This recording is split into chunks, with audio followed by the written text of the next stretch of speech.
ఇది సాధ్యమేనా? మనం కోరినట్లే మనకెప్పుడు జరుగుతుంది?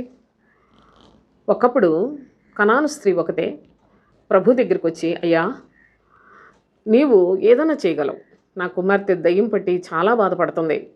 నా కుమార్తె బాగవ్వాలంటే నీకే సాధ్యం అని ప్రభువును వేడుకుంటుంది. కానీ ప్రభు ఆవిడ మాటలు వింటలేదు.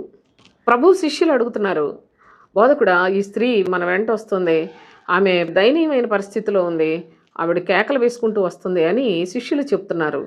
ప్రభు అంటున్నాడు కదా, పిల్లలకు పెట్టే ఆహారాన్ని కుక్క పిల్లలకు వేయట యుక్తం కాదు అని యేసయ్య చెప్తున్నాడు.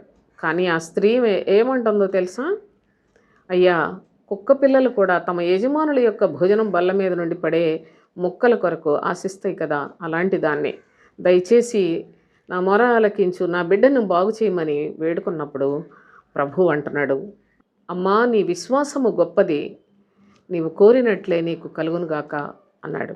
అంటే ఆమె తను తాను తగ్గించుకొని, తన అవసరత అండి, తన యొక్క కుమార్తె స్వస్థత కావాలి కనుక తను తాను తగ్గించుకొని దీన మనస్సుతో ప్రభువును వేడుకుంటుంది కనుక ఆమె యొక్క హృదయస్థితిని చూచిన ప్రభు అంటున్నాడు, అమ్మా నీ విశ్వాసము గొప్పది అని మెచ్చుకున్నాడు.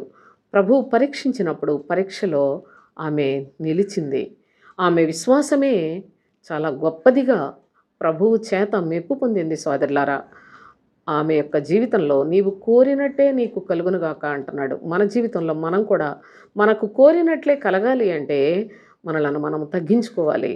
మనం ఏదో హెచ్చించుకొని రెచ్చగొట్టుకొని మనంతటోళ్ళు లేరు అనుకొని ఏదో దేవుని యొక్క సన్నిధిలో బ్రతుకుతున్నాం అనుకొని భక్తులం అనుకొని భావించకుండా దీన మనస్కులమై ఉండి ప్రభు యొక్క మాటను హృదయమందు విశ్వసించి మన హృదయాన్ని పరిశీలన చేసే దేవుని దృష్టికి యథార్థముగా మనము విశ్వాసము కలిగిన వారమై ఉన్నట్లయితే నిశ్చయముగా మనము కోరినట్లే మనకు చేయుటకు మన ప్రభువు సమర్థుడు అని విశ్వసించండి.